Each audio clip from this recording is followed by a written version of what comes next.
Philip's wife, for he had married her. For John said to Herod, "It is not lawful for you to have your brother's wife." Herodias set herself against him, and desired to kill him, but she couldn't, for Herod feared John, knowing that he was a righteous and holy man, and kept him safe. When he heard him, he did many things, and he heard him gladly. Then a convenient day came, that Herod on his birthday made a supper for his nobles, the high officers, and the chief men of Galilee. When the daughter of Herodias herself came in and danced, she pleased Herod and those sitting with him. The king said to the young lady, "Ask me whatever you want, and I will give it to you." He swore to her, "Whatever you shall ask of me, I will give you, up to half of my kingdom."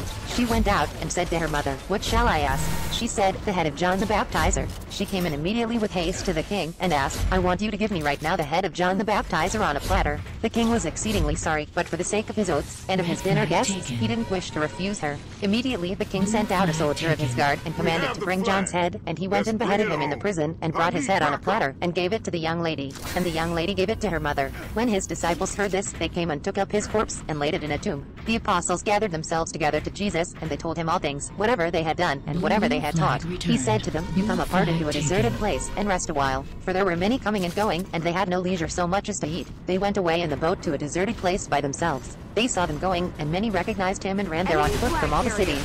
They arrived before them and came together to him.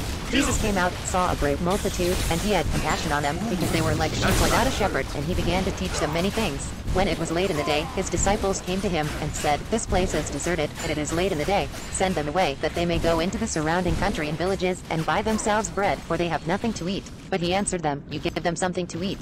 They asked him, "Shall we go and buy 200 denarii worth of bread, and give them something to eat?" He said to them, "How many loaves do you have?" Go see. When they knew, they said, 5 and 2 fish.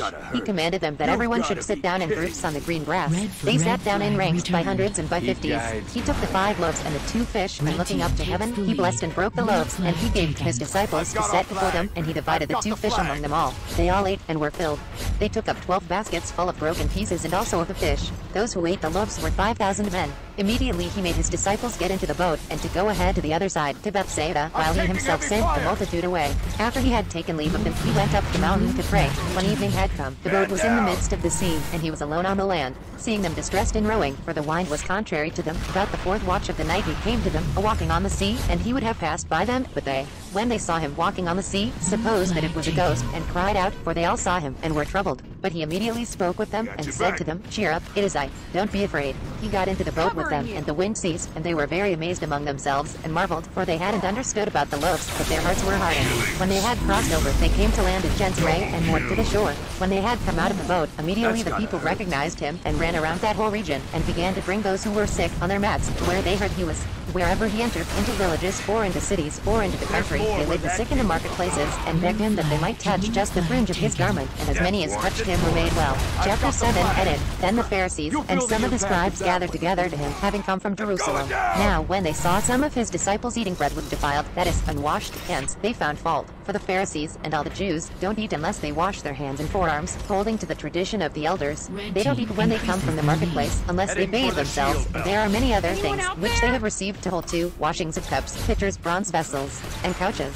The Pharisees and the scribes asked him, "Why don't your disciples walk according to the tradition of the elders, but eat their bread with unwashed hands?" He answered them, "Well did Isaiah prophesy of you hypocrites, as it is written, 'This people honors me with their lips, but their heart is far from me. But in vain do they worship me, teaching as doctrines the commandments of men. For you set aside the commandment of God, and hold tightly to the tradition of men, the washing of pitchers and cups, and you do many other such things." He said to them, "Full well do you reject the commandment of God, that you may keep your tradition. For Moses said, 'Honor your father and your mother,' and, 'He who speaks evil of father or mother, let him be put to death.' But you say, 'If a man tells his father or his mother, whatever profit you might have received from me is Corban, that is to say, given to God, then you no longer allow him to do anything for his father or his mother, making void the word of God by your tradition, which you have handed down.